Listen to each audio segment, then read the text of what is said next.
Se por um lado viemos e seguimos lutando pelo reconhecimento de nossas diferenças, de cor, de etnia, de gênero, de posição política, por outro lado cresce a intolerância, o ódio, a impossibilidade de diálogo.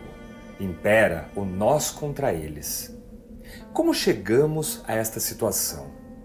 Como virar a página belicosa das relações culturais e sociais de nossa época e renovar nossa aposta no convívio e no pluralismo? O eu e o outro. A difícil arte da convivência nas diferenças. Tema desta série do Café Filosófico. A história oficial do Brasil sempre associou o país a uma democracia racial. E uma vez que vigorava essa falsa ideia de que o racismo aqui não existia, era supostamente desnecessário ou até mesmo perigoso discutir esse problema. Excluído então por muito tempo do debate público, o tema do racismo, desde o início deste milênio, vem ganhando destaque crescente. Setores importantes das universidades, da mídia, da política, se viram obrigados a mergulhar de cabeça no debate. O que teria levado o país a assumir que aqui o racismo é um problema real? Pela primeira vez, o preconceito de cor ganha centralidade no debate público no Brasil. Nós não estamos mais tratando apenas das cotas, mas enfrentando a questão de fundo da discriminação.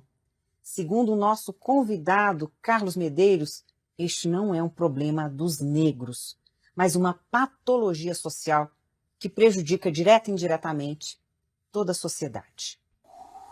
Na verdade, nós temos vivido um momento muito singular e singularmente positivo na sociedade brasileira de hoje. O tema de raça, que foi por muito tempo escondido no debate ou excluído do debate público no Brasil, começou a ser discutido, começou a ser considerado de uma forma bastante significativa. Isso começa a partir da virada do milênio, com a adoção de políticas de ação afirmativa com recorte racial, destinadas fundamentalmente a negros. Nas universidades públicas, isso começa aqui no Rio de Janeiro por uma lei que vem da Assembleia Legislativa em 2001, atingindo então a Universidade do Estado do Rio de Janeiro, a UERJ, e a Universidade Estadual do Norte Fluminense, a UENF. Essa política, de uma certa forma, contamina o conjunto das universidades públicas, estaduais e federais no Brasil, até que o governo federal expande então essa medida para toda a rede de universidades federais, ao mesmo tempo em que o Supremo declara essas medidas constitucionais numa decisão de 2012. Paralelamente a isso, medidas dessa natureza estão sendo tomadas também na área da admissão para o emprego público, dos concursos para o emprego público, e o que também é considerado constitucional pelo Supremo em 2017. E isso produz, então, duas mudanças bastante significativas. Uma delas é a da própria paisagem humana das universidades brasileiras, e eu sou, nesse sentido, aquilo que se chama de um observador participante. Eu que fui o único homem negro aluno da Escola de Comunicação da UFRJ, quando eu cursei essa matéria, com a formação de jornalismo, eu fui o único homem negro no ciclo fundamental. E depois, no ciclo profissional, entrou mais um. Então, éramos 2 homens negros e talvez 3 mulheres. Recentemente, fazendo lá o doutorado na UFRJ, no IFIX, Instituto de Filosofia e Ciências Sociais, eu tive o prazer de ver dezenas e dezenas de jovens, e não tão jovens, negros, fazendo a sua graduação, mestrado e doutorado. Então, houve uma mudança da paisagem humana das universidades, e isso foi bastante significativo. Mas eu digo que mais importante do que isso, talvez, tenha sido o debate sobre essa questão de cotas de ação afirmativa, obrigou setores importantes da sociedade brasileira e depois o seu próprio conjunto a entrarem numa discussão que é a discussão sobre a questão de raça, a questão de fundo, não a questão de cotas. Uma discussão, então, que tradicionalmente no Brasil era considerada desagradável, perturbadora, desnecessária, já que, como todos sabem, nós somos uma democracia racial, e até, isso me parece, por tudo que eu vi a respeito desse debate em outros países, uma contribuição essencialmente brasileira a esse debate, que é exatamente o argumento de que seria perigoso discutir a questão de raça. Isso criaria o racismo. É um raciocínio absolutamente tortuoso, né? Para o conjunto da sociedade brasileira e não apenas para os negros, esse é um passo fundamental. Por quê? Para se enfrentar um problema, por exemplo, para se tratar uma doença, é primeiro necessário reconhecer que ela existe. E isso está acontecendo no Brasil, o que nos dá, enfim, a promessa de que esse problema vai ser enfrentado com mais, digamos, profundidade, já que políticas de ação afirmativa não resolvem e nem se destinam a resolver o problema racial. Aliás, essa é um dos argumentos apresentados pelos adversários. Ela não vai resolver, porque, na verdade, não. O que elas pretendem é dar igualdade de oportunidades, a igualdade no começo. E o que nós temos visto mais recentemente é que esse debate aumentou muito, cresceu em volume a partir exatamente daquele incidente doloroso que foi o assassinato de George Floyd em Minneapolis e que nos propicia também uma boa oportunidade de compararmos as duas realidades. O conjunto de semelhanças e diferenças que caracteriza a comparação entre Brasil e Estados Unidos. A atuação da polícia que nós vimos ali é muito semelhante à daqui. Quantas pessoas já foram também asfixiadas por policiais ou por seguranças aqui no Brasil? Agora, a reação da população é muito mais intensa, embora essa reação tenha se propagado pelo resto do mundo, inclusive pelo Brasil. O uso da categoria raça aparece polêmico nas discussões acadêmicas e de movimentos sociais. Essa categorização é necessária tanto para a implementação de políticas públicas, quanto para o reconhecimento positivo da população negra brasileira. Pois se esta população é discriminada através da categoria raça, e portanto do racismo, esta mesma categoria é a única capaz de unificá-las. Desta forma, usar a categoria raça na luta antirracista significa dizer que se os negros brasileiros são discriminados por seus traços físicos e pela cor da pele, deve-se pensar em uma articulação política em torno da negritude, de forma que as mesmas características que são hoje objeto de preconceito sejam ressignificadas positivamente e também fonte de reparação social. Ótimo trecho de uma obra da Lia Weiner Schuckmann, serve como introdução para talvez um dos pontos-chave dessa minha fala aqui, que é a apresentação do conceito de raça e das categorias raciais a ele vinculadas como produto de uma construção sócio-histórica. Ou seja, não é um produto da biologia, embora a biologia tenha dado apoio a essa visão num determinado momento, mas ele aparece muito antes que essa ciência tivesse surgido. Na verdade, o conceito de raça começa a ser construído num momento fundamental da história humana, que é a virada do século XV para o século XVI, que coincide, entre aspas, então, com o início da modernidade, do processo de globalização, exatamente o momento em que povos europeus se apropriam, para usarmos um termo que está muito em voga nesse debate, se apropriam das chamadas grandes invenções que vieram do Extremo Oriente, a bússola, a pólvora e o papel. E especialmente a bússola e a pólvora, nesse caso. Porque com a bússola eles ganham o domínio dos mares, o que vai possibilitar então as grandes navegações, os chamados descobrimentos, num processo em que então esses europeus e os portugueses estão entre os pioneiros desse fenômeno, começam a travar contato, muitas vezes permanente, com grupos humanos que eram diferentes deles, tanto do ponto de vista fenotípico quanto cultural. E em relação à maioria dos quais, não em relação a todos, não em relação aos chineses, com certeza, mas em relação à maioria dos quais eles tinham uma superioridade bélica garantida exatamente pelo uso da pólvora.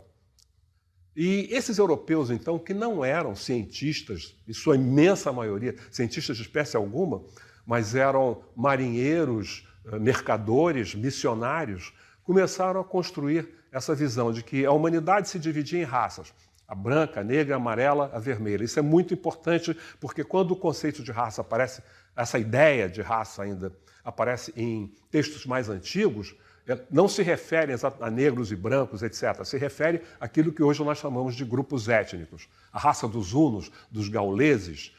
Então, nesse momento se começa a construir essa ideia, essa formulação brancos, negros, amarelos e vermelhos foi a que acabou predominando, embora tivesse havido outras. E a ideia também de que esses grupos se estruturavam numa pirâmide, com os brancos no topo e os outros dividindo desigualmente as bases. E essa percepção é importante para nós entendermos por que, por exemplo, como essas categorias foram ressignificadas em diferentes contextos ao longo do espaço e da história. Então, nós vamos entender como é que uma pessoa pode ser considerada branca no Brasil e negra nos Estados Unidos, ou mesmo branca na Bahia e negra no Rio Grande do Sul. Essa construção prossegue através do tempo e vai começar a ganhar um caráter, digamos, científico a partir do final do século XVIII, com o iluminismo e a preocupação taxonômica de classificar os seres do mundo vegetal, do mundo animal e os seres humanos também, o que vai redundar, em meados do século XIX, no chamado racismo científico. O aval científico ao conceito de raça e às categorias raciais, um aval que não vem apenas das ciências humanas e sociais, mas também, fundamentalmente, da biologia, da medicina e, mais para o final do século XIX, da genética. E é preciso enfatizar que o próprio Charles Darwin jamais usou o conceito de raça para se referir aos seres humanos. Esse é o chamado darwinismo social. E isso, o predomínio dessas ideias cria um problema importante para as elites na América Latina de maneira geral e particularmente no Brasil. Por quê? Para o racismo científico, não apenas negros e índios eram inferiores, mas os mestiços, mulatos, caboclos, eram ainda mais inferiores, seres degenerados que tenderiam a desaparecer na competição com o mais apto, que eram os brancos. Então, o que acontece? Em sociedades como a brasileira, onde havia um certo percentual de pessoas de origem africana e indígena que haviam, de uma certa forma, ascendido e conseguido fazer parte das elites, isso tornava algo bastante perigoso e criou o que eu chamo de um pessimismo racial. Então, a visão de que o Brasil não teria futuro em função da composição da sua população. Isso provocou duas reações importantes. Primeiro, num setor das elites, especialmente das elites intelectuais, na América Latina em geral e no Brasil também, surgiu aquilo que eu chamo de um racismo alternativo. Então, a visão de que não, nem todos os mestiços eram inferiores. Havia os mestiços superiores, mais próximos dos brancos, tanto física como intelectualmente, que seriam assimilados pelos brancos, desapareceriam, e os mestiços inferiores, mais próximos dos negros e indígenas, que esses sim iriam seriam seres degenerados e acabariam desaparecendo. Ora, essa visão foi muito cultivada aqui no Brasil. Mas o interessante é que tanto esse que eu chamo de racismo alternativo quanto o racismo radical chegaram a um denominador comum, que é exatamente uma política de branqueamento da sociedade brasileira. No próximo bloco... Até hoje, brasileiros se sentem ofendidos quando, por exemplo, um estrangeiro, e particularmente um americano, vem falar sobre a questão racial no Brasil. Isso é uma coisa de lá.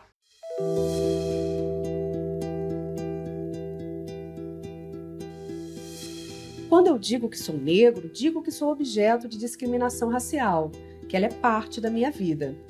Assim, Carlos Medeiros nos convida a compreender o racismo no Brasil, também sob a perspectiva de quem sofreu na própria pele as dores da discriminação. Discriminação em um país que se recusou a assumir seu racismo e que tentou perpetuar essa desigualdade que coloca o branco no topo da pirâmide em diversas ações, como a da política do branqueamento da sociedade brasileira. Como esse branqueamento? Exatamente pela promoção da imigração de europeus. E essa visão alternativa acabou predominando na sociedade brasileira, tal como ela foi expressa em 1911 no Congresso Universal das Raças, realizado em Londres, pelo representante brasileiro João Batista de Lacerda.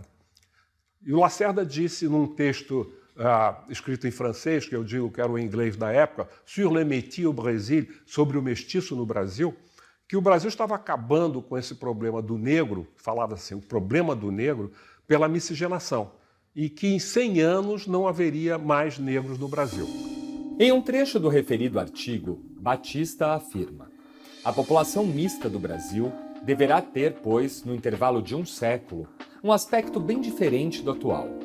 As correntes de imigração europeia, aumentando a cada dia mais o elemento branco desta população, acabarão, depois de certo tempo, por sufocar os elementos nos quais poderiam persistir ainda alguns traços do negro. Ora, nós hoje podemos considerar que Lacerda foi excessivamente otimista, já que 111 anos depois ainda existem milhões de pessoas que são facilmente identificáveis como negros. Como Kabengele Munanga diz, negros indisfarçáveis, embora talvez, com certeza, muitos deles não gostem de ser classificados dessa maneira. Mas essa política, de uma certa forma, foi vitoriosa. Por quê? Em 80 anos, mais ou menos, em 8 décadas em que ela foi implementada, entre as décadas de 1850 e 1930, quando Getúlio Vargas interrompeu essa prática em função da percepção que ele tinha da necessidade de unir a sociedade brasileira, inclusive o medo que ele tinha de que houvesse uma secessão no Sul. Mas nesse período vieram para o Brasil em torno, pelas estimativas, de 4 milhões de europeus. E um número que é significativo, especialmente porque coincide com grande parte das estimativas a respeito do número de negros africanos trazidos como escravos para o Brasil. E se essa política não branqueou a sociedade brasileira, com certeza ela branqueou o sul do Brasil, para onde se dirigiu a maior parte desses imigrantes em função, evidentemente, do clima. Só para termos uma ideia, Fernando Henrique Cardoso, o sociólogo, no livro Capitalismo e Escravidão no Brasil Meridional, afirma que a população do Rio Grande do Sul, no início do século XIX, era composta por 30% de negros, quando hoje esse percentual caiu para em torno de 15% ou menos, algo semelhante ao do percentual de negros na sociedade americana. Então, o que é curioso é que essa política de branqueamento da sociedade brasileira foi praticada ao mesmo tempo em que que o Brasil construía uma autoimagem como uma sociedade em que não havia um problema racial. Não havia um problema racial relevante. Essas ideias acabam ganhando um respaldo acadêmico na década de 1930, com a obra de Gilberto Freire, Casagrande Senzala, Sobrados e Mocambos. É incorporada exatamente pelo Estado Novo de Getúlio Vargas, por causa dessa preocupação que ele tinha de integração da sociedade brasileira. É o momento também que o próprio samba deixa de ser perseguido. E essas ideias começam a ser divulgadas pelos meios de comunicação, divulgadas pelas escolas e se transformam naquilo que o intelectual italiano Antonio Gramsci chamava de senso comum.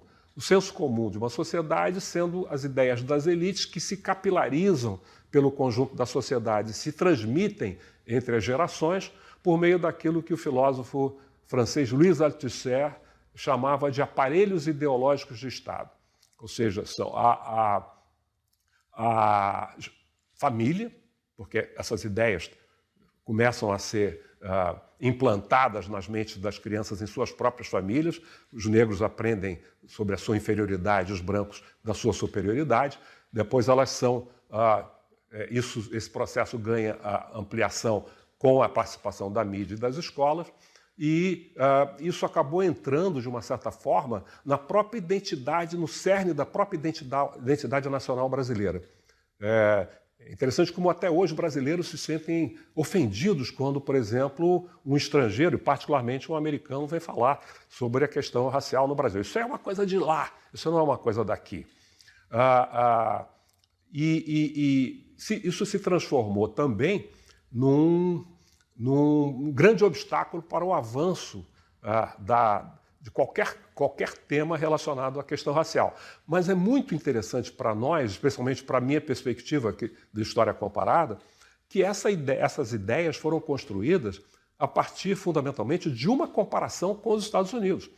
Ou seja, como nós não tivéssemos aqui no Brasil aquelas mesmas formas extremas e violentas, humilhantes de preconceito e discriminação racial que floresceram no sul dos Estados Unidos, particularmente após a derrota na Guerra Civil, e que espalharam seus tentáculos por outras regiões, eu me refiro aqui à segregação por lei, os linchamentos, as milícias, a proibição do casamento interracial e, fundamentalmente, aquela norma singularmente americana que é a One Drop Rule, a regra de uma gota de sangue.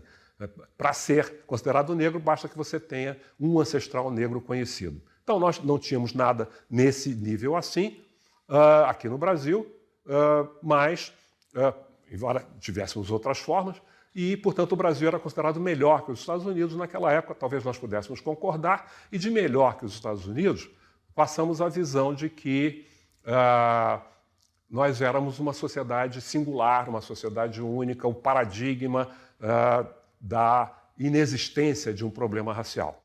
E uma das noções mais importantes que eu aprendi com as ciências sociais foi a noção da perspectiva. Aquilo que hoje se discute como lugar de fala, mas isso tem uma base científica. Ou seja, a visão que uma pessoa tem da sociedade, que o observador tem da sua sociedade ou de outras, é como se ele observasse essas realidades ele ou ela, observasse essa realidade a partir de um conjunto de lentes superpostas, aparentemente translúcidas, mas capazes de filtrar essa realidade. De modo que essas lentes ampliam determinados aspectos, reduzem ou obscurecem totalmente outros. E quais são essas lentes?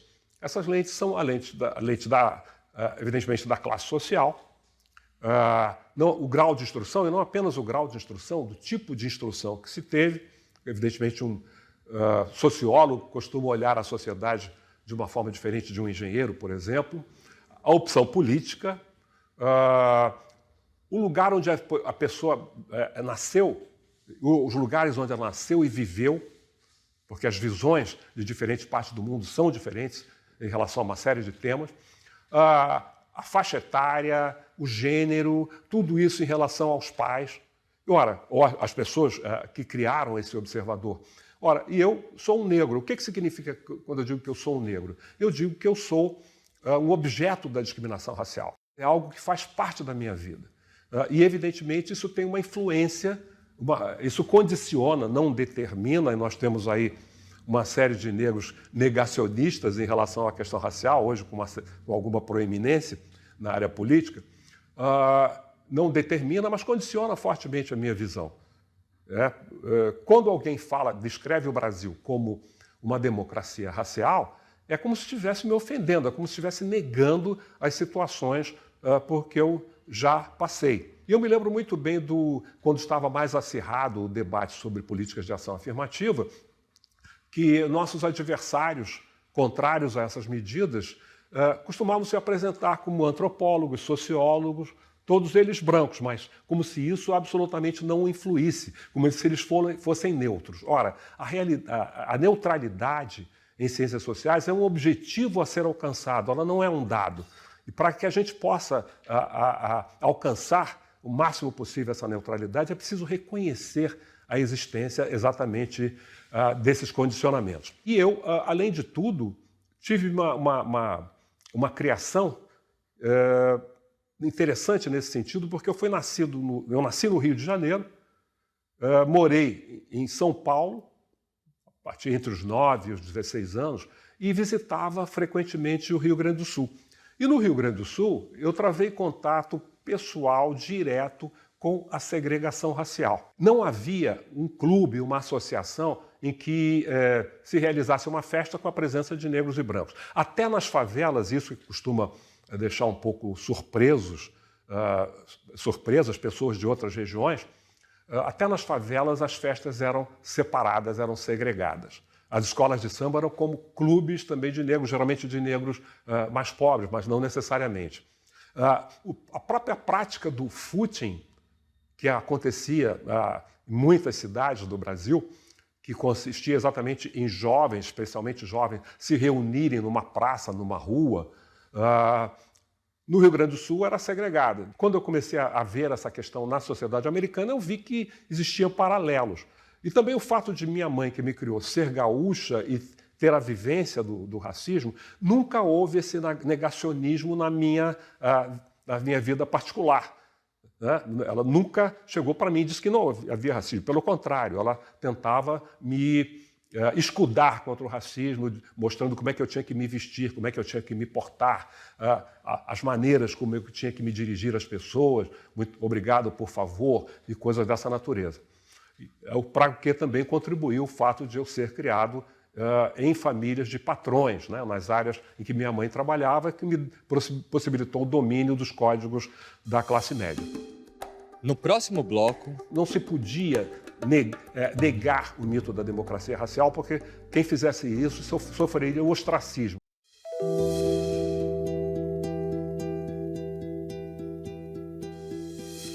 Num certo sentido, o ideal de democracia racial é um mito fundador da nacionalidade brasileira e deve ser denunciado justamente pelo seu caráter mítico de promessa não cumprida. De fato, os estudos seminais desmascaram justamente a pretensa suavidade da discriminação no Brasil.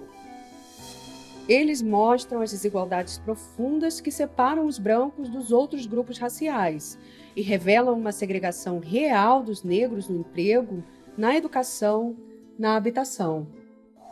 A partir da década de 1930, esse mito da democracia racial se torna predominante e, inclusive, dificulta, como eu já havia mencionado, todo o combate à discriminação racial.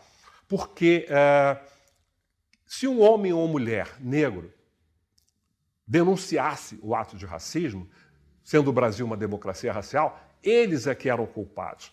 Ou eram pessoas que odiavam negros por motivos patológicos, odiavam brancos por motivos patológicos, eram racistas às avessas, e hoje voltou essa denominação a aparecer, ou eram pessoas com problemas mentais, sofriam de um complexo de inferioridade, complexo da cor, como se falava na época. Ou seja, era aquela política de blame the victim, culpar a vítima. Se eu me queixo do racismo, o problema sou eu. E o próprio Abdias Nascimento, um dos principais, uma das principais lideranças negras, sobretudo na segunda metade do século XX, criador do Teatro Experimental do Negro, em 1945, me disse que isso era muito difícil, quando não se podia negar o mito da democracia racial, porque quem fizesse isso sofreria o ostracismo.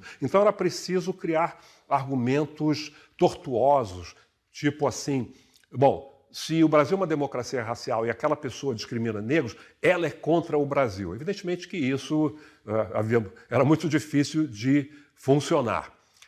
No início da década de 1950, essas ideias da democracia racial começam a ser questionadas a partir da academia.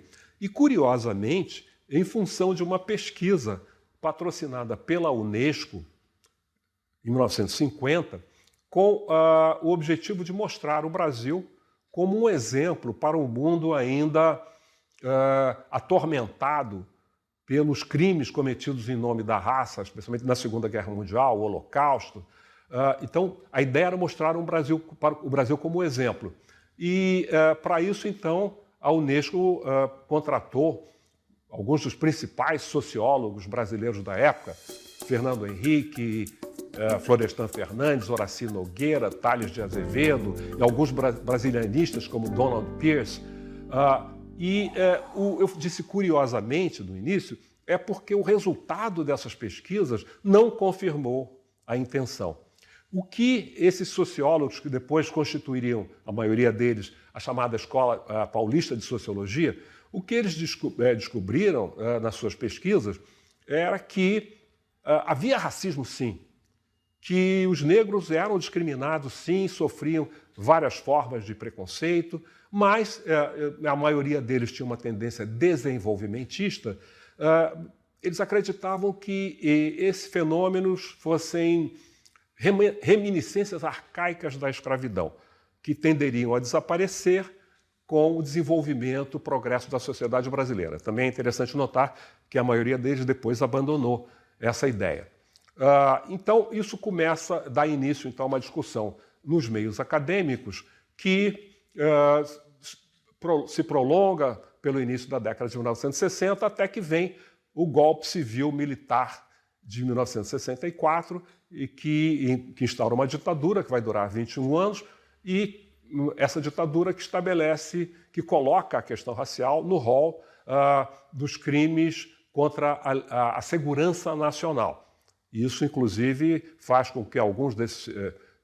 primeiro que esses sociólogos, Fernando Henrique, Florestan Fernandes, isso fosse um elemento nas investigações, nos interrogatórios que resultaram na sua exclusão da Universidade de São Paulo. Eles estavam trazendo para o Brasil um problema inexistente. E no final da década de 1960, os últimos anos da década de 1960, começam a acontecer fenômenos lá fora do Brasil que vão acabar tendo uma influência aqui. Eu me refiro ao Maio de 68 na França, aos movimentos nos Estados Unidos de negros, de mulheres, de homossexuais, o movimento dos hippies, da contracultura, que também tem eco do outro lado do Atlântico, e, de uma forma muito importante para nós, os movimentos anticoloniais na África. A questão fundamental que se coloca em toda parte é como combinar sem conflitos a liberdade individual com o reconhecimento das diferenças culturais e as garantias constitucionais que protegem essa liberdade e essa diferença. Essa questão leva a uma reflexão complexa que abarca notadamente o político, o jurídico e a educação. É essa questão que está no âmago das polêmicas maniqueístas do bem e do mal que envolvem o debate sobre a ação afirmativa e a obrigatoriedade do multiculturalismo na educação brasileira. A defesa da diversidade e da diferença é uma questão vital no processo de construção de uma cidadania duradoura e verdadeira. Sem, entretanto, abrir mão da defesa de nossas semelhanças e nossa identidade humana genérica. Esses movimentos todos, do final da década de 1960, representavam um verdadeiro questionamento aos próprios fundamentos da cultura da civilização ocidental. E isso aqui no Brasil, entre outras coisas, tem um efeito de um certo segmento das elites brasileiras começarem a se tornar mais abertos para a discussão da questão racial. Isso acaba sendo depois aumentado em volume com o retorno dos exilados, aqueles que foram obrigados a se exilar pela ditadura civil-militar e que começam a voltar no final da década de 1970 em função da abertura política.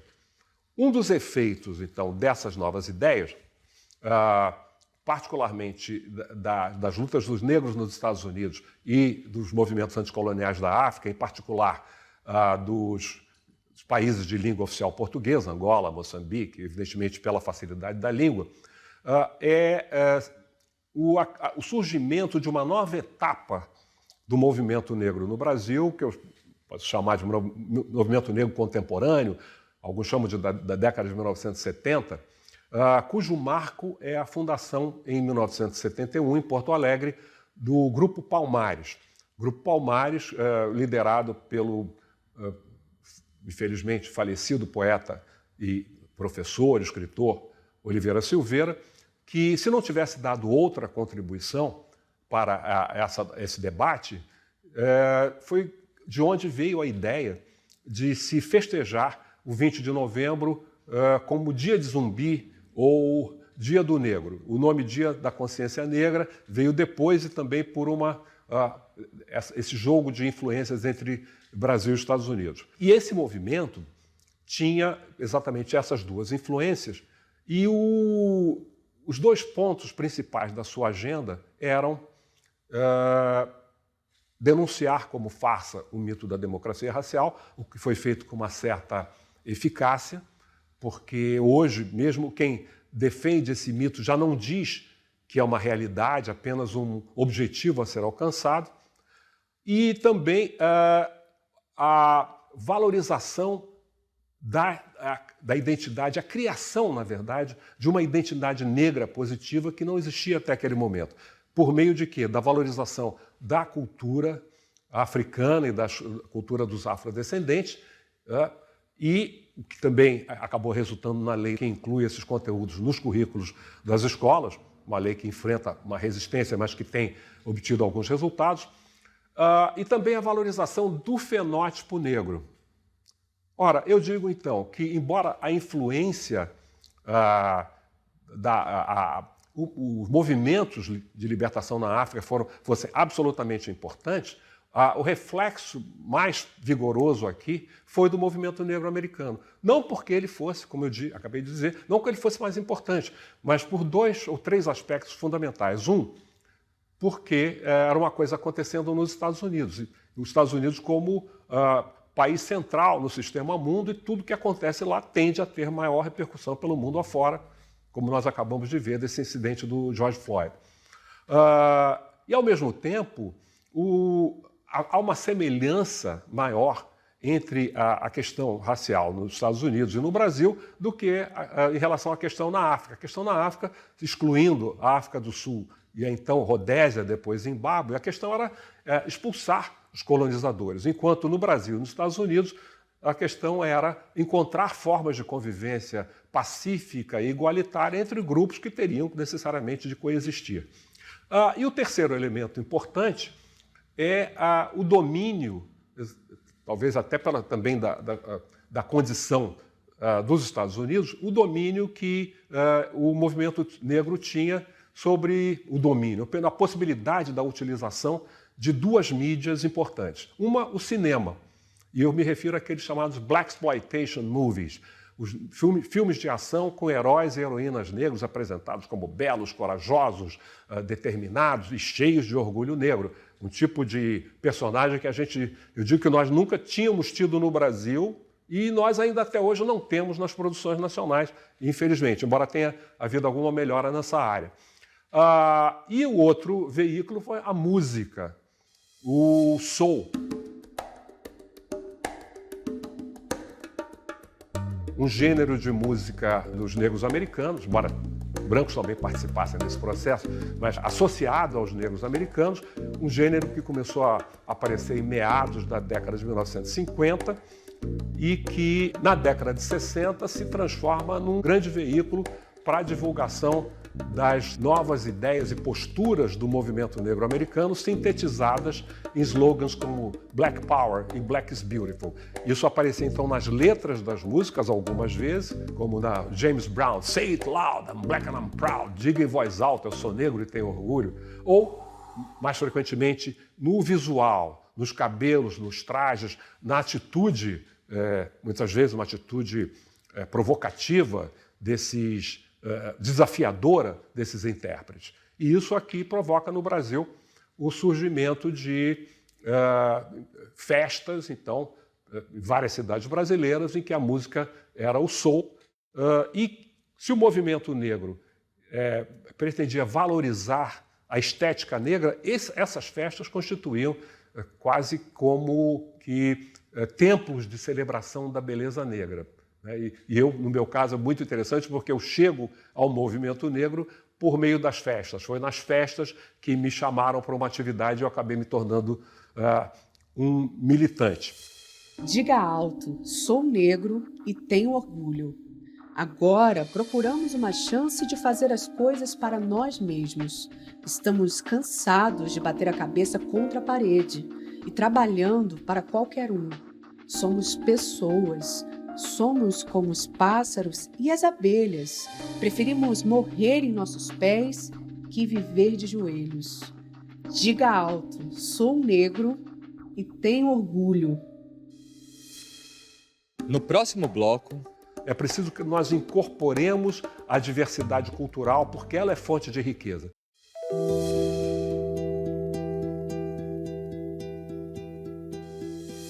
O conceito de raça é uma construção social e histórica, assim como a sua desconstrução também o é. Ela exige mudanças profundas de diversas ordens, primeiro de perspectiva, de mentalidade, de leis, de projeto de sociedade. Mudanças que desafiam todos nós e seguem em curso. No Brasil, a luta vem de longa data, são muitas batalhas e conquistas que foram construindo uma rede de alianças em vários setores da sociedade. Essa rede de alianças que começa a ser construída vai resultando, então, em mudanças até certo ponto significativas. Na década de 80, então, começam a aparecer os conselhos dos negros. Eram órgãos ainda consultivos, não eram órgãos executivos, em várias cidades. Em São Paulo, primeiro, no governo Franco Montoro, o Conselho da Comunidade Negra, e outras cidades no Rio de Janeiro, tanto no nível municipal quanto estadual, e pelo Brasil afora. Em 88, no governo Sarney, é criada a Fundação Cultural Palmares, o órgão, então, voltado para a promoção da cultura negra e também da cultura indígena.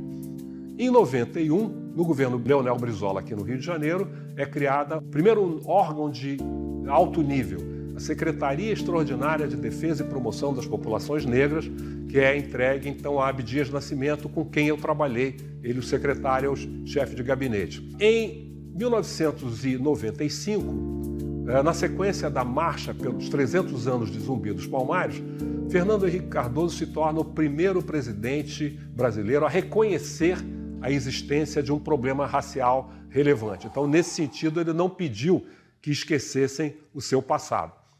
Ele cria, então, um grupo de trabalho interministerial para a valorização da população negra e quis o destino, mais uma vez, que eu estivesse trabalhando naquele momento no Ministério dos Esportes e que tivesse sido indicado como representante do Ministério dos Esportes nesse grupo de trabalho, onde a função que eu me autodesignei foi de explicar aos participantes daquele grupo de trabalho o que era exatamente ação afirmativa, porque ainda havia quem acreditasse que ação afirmativa era algo como afirmar alguma coisa com muito vigor e ideias dessa natureza. Em 1996, o Ministério da Justiça, no governo Fernando Henrique, promove um seminário internacional Multiculturalismo e Racismo, papel da ação afirmativa nos Estados Democráticos, e com a participação de nomes como Thomas Skidmore, Carlos Razenbaugh, Antônio Sérgio Guimarães, e é muito interessante ver que a maioria desses intelectuais que eram favoráveis ao movimento negro e que também defendiam políticas de ação afirmativa, não acreditavam que aquilo fosse possível de acontecer no Brasil, pelo menos num futuro previsível.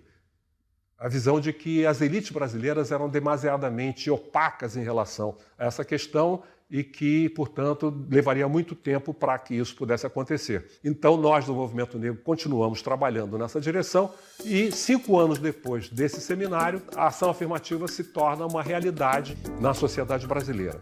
Mas um reflexo importante disso tem se dado atualmente no próprio campo empresarial. Uma série de empresas tem percebido que a a questão racial é uma patologia social da sociedade brasileira que envolve o conjunto da sociedade, que faz com que negros se sintam inferiores e brancos superiores, mas mais do que isso, ela prejudica toda a sociedade do próprio ponto de vista do seu desenvolvimento econômico. No início dos anos 2000, houve uma ação que chegou à Suprema Corte americana contra as políticas de ação afirmativa na Universidade de Michigan. E dois grupos entraram naquilo que é chamado amicus curiae, amigo da corte, que é um recurso que é aceito hoje também na Justiça do Brasil, de organizações da sociedade civil que podem dar a sua posição a respeito de um processo, né, apresentar a sua visão. Então, no caso da Universidade de Michigan, se colocaram a favor militares de alta patente, generais das Forças Armadas Americanas e 63 grandes empresas que entraram, e o argumento delas é o seguinte: como é que nós grandes empresas, podemos atuar no mundo inteiro, nos Estados Unidos, no Caribe, no Brasil, na África, na Ásia, apenas com o pensamento do homem branco americano? É preciso que nós incorporemos a diversidade cultural, porque ela é fonte de riqueza. E também essa visão de que, se eu pratico uma discriminação contra um determinado grupo, negros, mulheres, gays, pessoas com deficiência, eu perco os talentos que com certeza existem dentro daqueles grupos. O racismo prejudica o conjunto da sociedade brasileira. E quando nós vemos, então, essas iniciativas, agora, por exemplo, de uma série de organizações, algumas delas com sede nos Estados Unidos, e essas empresas americanas já têm um departamento de diversidade para promover isso, e isso traz, evidentemente, um avanço. Embora haja quem pense, bom, isso favorece o capitalismo, mas se o capitalismo percebe que precisa mostrar uma imagem positiva nossa, que nós temos que estar presentes como negros, isso significa, evidentemente, um avanço. É claro que, com tudo isso que eu estou dizendo, eu não digo que o problema tenha sido resolvido.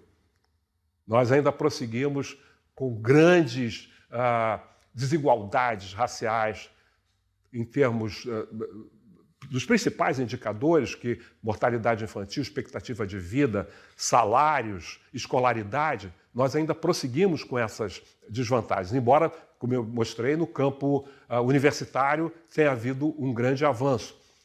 Mas é preciso avançar muito mais. Me coloco na posição de um construtor de alianças.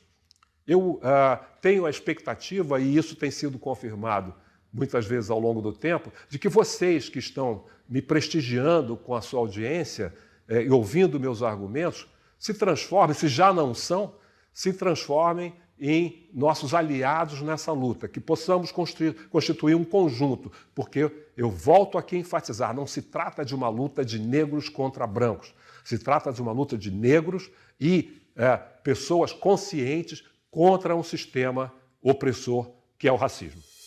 Nós somos a primeira centelha da inteligência humana. Somos a Eva negra das planícies da Etiópia, os pintores rupestres das cavernas do Saara, os caçadores-coletores das savanas do Sudão. Nós somos a natureza e a civilização. Servos e príncipes, guerreiros e artesãos, matemáticos e lavradores. Nós somos propriamente o sal da terra. Nós somos os protagonistas de um dos maiores dramas da história. Somos o gado humano dos tumbeiros, os homens e mulheres cujas almas foram caçadas por decreto, os que lutaram pela vida e os que, por medo da morte, sobreviveram. Nós somos a covardia e a resistência. Nós somos a vergonha de nós mesmos. Somos o palhaço negro das plateias brancas, a recusa da imagem no espelho, a rejeição de quem tem a nossa cara. Somos a beleza autonegada que um dia ainda vai se descobrir. Nós somos também nossos próprios becos sem saída. Somos o mercador negro de escravos negros, o feitor e o capitão do mato das plantations, o policial, membro do grupo de extermínio. Nós somos todas as contradições. O milionário e o lixeiro, o liberal e o boia-fria, o deputado, a empregada e o engenheiro. Somos os que crescem infiltrando-se pelas brechas. Mais reflexões no site e Facebook do Instituto CPFL e no canal do Café Filosófico no YouTube. Eu quero ir além, usando inclusive um autor que eu sei que você conhece muito bem, o Zygmunt Bauman. Ele defende a ideia de uma solidariedade global, um humanismo radical. E eu queria te escutar. É quando ele compara a humanidade a um viaduto. Ora, o que é que sustenta? Qual é o perigo para o viaduto? Exatamente o seu pilar mais fraco. Então tem que se fortalecer o pilar mais fraco para que o conjunto possa sobreviver.